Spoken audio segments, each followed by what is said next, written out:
Bob, walk through feeding the post, and Gabe seems very good at how that play works. Well, the first half it was twofold. One, we didn't really move our feet in post. We were kind of trying to lean on guys and not move our feet, and then we made terrible angle passes in the first half. In the second half, that's what we talked about at halftime. It's a block out. That's what it is. You get the guy on your back and block him out, and don't let him get around you. And the post guys did a much better job in the second half of doing that, and we did a much better job of feeding the ball. Post guys are going to tell you where to throw the ball. They're going to have a hand up. Hit the hand. That's, and then just our angles were terrible. Sounds easy to hit the hand, but you've talked before, you haven't always had guys who can do it, get better at it than most, or worse? Well, I don't know. I mean, I did it. I made Warren Becker famous.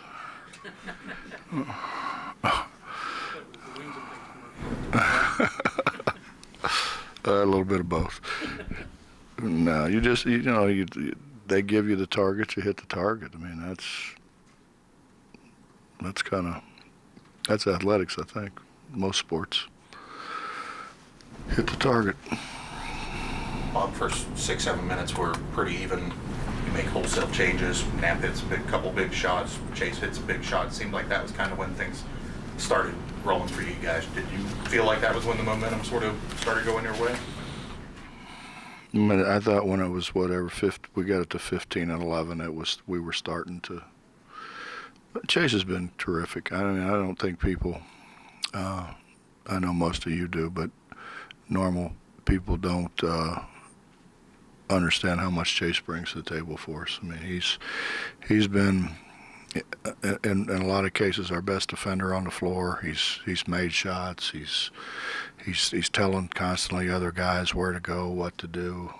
He's been fantastic, and Knapp's just getting better and better. You know,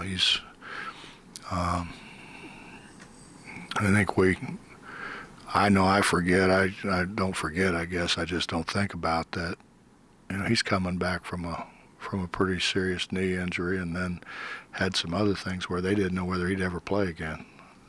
So, and you just don't come back from that in a couple months. So, both of those guys are just getting better and better. They give us a pretty good pop off the bench.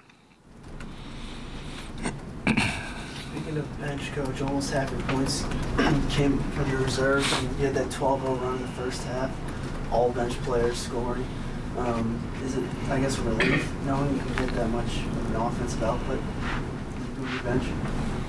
Well, it's why we recruited him. We recruited Sean because he made shots, and we went through a year where we couldn't make shots, and we thought he was a guy we could come in that would consistently give us somebody on the perimeter that they had to guard.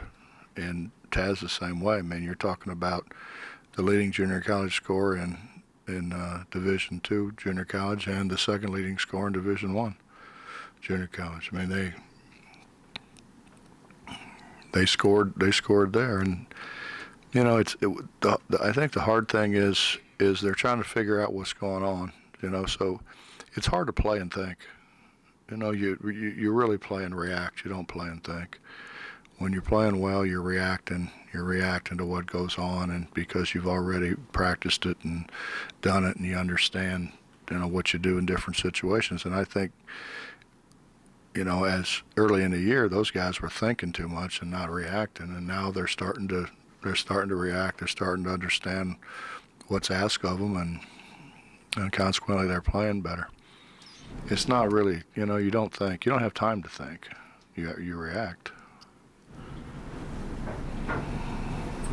Bob, Jamie mentioned the game out there last year, kind of won by a pretty wide margin. Talking with Derek, he said it's not something that you dwell on, but it's something that you think about. Did you get the sense, as it started to snowball a little bit, that some of the guys that were around last year maybe thinking of that game in Fort Worth? Yeah, I think they remembered. It's hard not to. you've coached against Jamie Dixon, obviously, a bunch of times since you've been here. Just what's your relationship with him like? Well, I think we have a good relationship. And being in the Big East together and playing as many times as we played and recruiting really the same kids. I mean, we recruit Western Pennsylvania, Eastern Ohio, just like he does, and we recruited New York. He recruited New York. We're very similar in that regard. So yeah, you spend a lot of time. And I respect him as coach. I mean, I think he does a really good job. What he's done at TCU is a lot of people couldn't do, obviously, because they kept firing guys. So he's the vice president of the NABC board, of which I'm on. So we're on conference calls once every couple of weeks, and then meetings probably 4 or 5 times a year. So. Bob, Oscar becoming better defending around the rim. He wasn't very good to start with, and I think sometimes he's just been since he came over here, he's just been bigger, stronger, faster, and quite frankly better than everybody's played against. And now there's more size, there's more athleticism, and it takes, he kind of, and he and Derek really don't play against each other every day because we're trying to get them to learn how to play together. So I just thought he was kind of, what's the word I want to say? He just wasn't Oscar to start with. I didn't think he had. Oscar's got such great enthusiasm and he's excited about playing and got a lot of emotion, and I just didn't think he had that at the beginning. And then I told him in the second half, listen, we're going to throw you the ball, but you gotta sit down and put people on your back like you've been doing. And he's so fast twitched that when he catches it down there, he's got a great chance to get it on the rim. Coach, the other day you were talking about TCU's three-point shooting, but obviously your guys have, statistically have been pretty good against guarding the threes. I mean, how much, were you actually worried about, if their threes could make a difference in this one? Did you have any? Well, that's their game, really. I mean, that's Jamie's done a great job being, I think, 11-3 because they don't have, other than Samuels, they don't have great size. They don't have great depth on the interior. And he's used the three ball, I think, as a weapon. And you watch them play. They're 3-0 in the league. 3-0 in the league. They were tied with Baylor for first.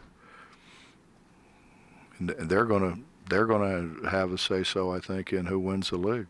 They'll beat some of the so-called front runners. So when you see your three-point defense tonight, does that give you more faith, I guess maybe is the right word, and what your guys are doing out there on the perimeter? Well, see, I still think, Justin, we got a ways to go. We screwed up some switches. We gave them too many open looks. I thought we did a better job the game before, and not of challenging shots than we did today at times. Now, there were times when we did a great job, but it wasn't as consistent, I didn't think. And the time when we're making a run in the first half, and we let Bain catch it. He comes around behind and catches it and shoots in a three. Well, who didn't know they were going to try to get the ball to him at the end of the clock? And we should have taken that away. We should have forced him to back cut in to help, and we didn't do it. And that's kind of they keep telling me they want to be great. Well, if you want to be great, you have to take care of the little things as well as the big things. You've been telling us all year about how you can shoot. How encouraging was it to see that come through? Who's that? Your three-point shooting today. Well, they can shoot. I mean, we recruited them to shoot.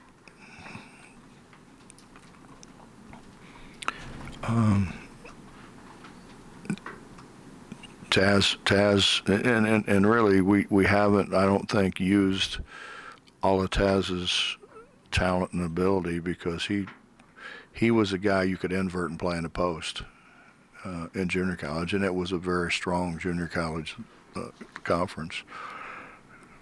But you can't, we just can't throw everything at them, because again, it's a game of reaction. It's not a game of thought process.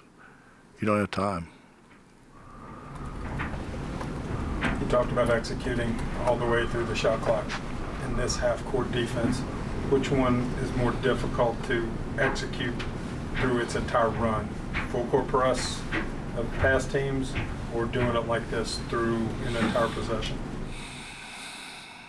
I don't think there's really any difference. I mean, it's all about angles and closeouts and pressure on the ball. And I mean, obviously JC was the best on the ball defender in the country for 2 years. We don't have that. I mean, he could have done this. It was I thought, a better way for us to win, to do it the other way. I think this is the way we can win. But we weren't playing a 6'10" and a 6'9" and bringing in a 7-footer and another 6'8". So, and with girth. Think about our bigs back then. I mean, John Holden was 85 pounds. Nate at that time didn't weigh that much. I mean, our bigs weren't really physical bigs. We have physical bigs now. Coach, I know you said that you guys have a ways to go in defense, but Oscar said that he thinks that you guys are the best defensive team in the nation. Do you think so? Well, I'm glad he thinks that. I mean, I am. I'm glad he thinks that, but he probably doesn't watch as much tape as I do. Do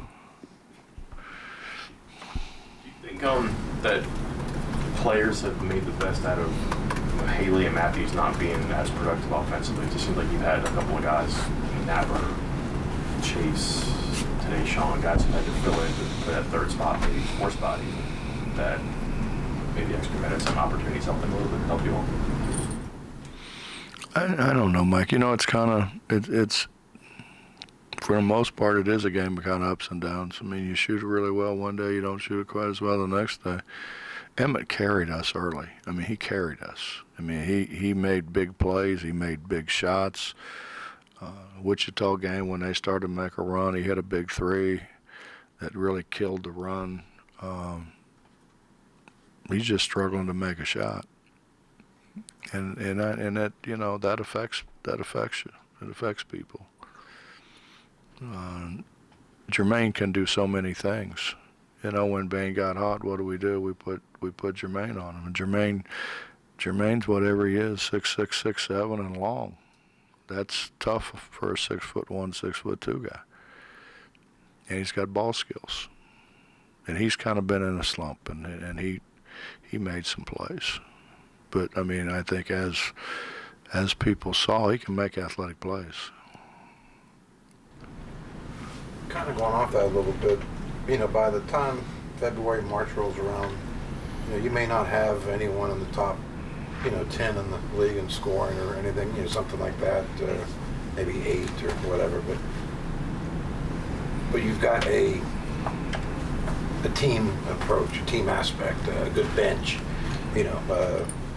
R12 is that kind of. Does that make it more enjoyable for you as a coach, as opposed to having that, Kenyon Martin? That was a bad one to bring up. I'd take Kenyon 100 out of 100 times. And everyone just kind of revolves around him. I mean, I think what's refreshing is how much they root for each other, how much they care about each other, how much they spend time with each other. I mean, there's no jealousy there, you know. Derek said to me, you know, get those other guys in. That's like with 4 minutes to go when he knew that the game was over with. You know, he said they deserve to play. And then the guys on the bench are talking about, you know, putting Mackey in. You know, they like each other. They like each other. They get along. You know, there has never been with this group any discord whatsoever. They're just, and it's not. The day before our last game, they were all in the gym at midnight shooting and meet together. I mean, and it wasn't like guys that usually or always hang out together. Not usually, but always hang out together. It's just they're like, hey man, let's go get some shots, and they all go. Or, you know, hey, let's go to wherever, Chick-fil-A or whatever. So that makes it easier to coach them. Yeah, it is easier. Yeah, it is easier to coach them. You're not dealing with all the other stuff.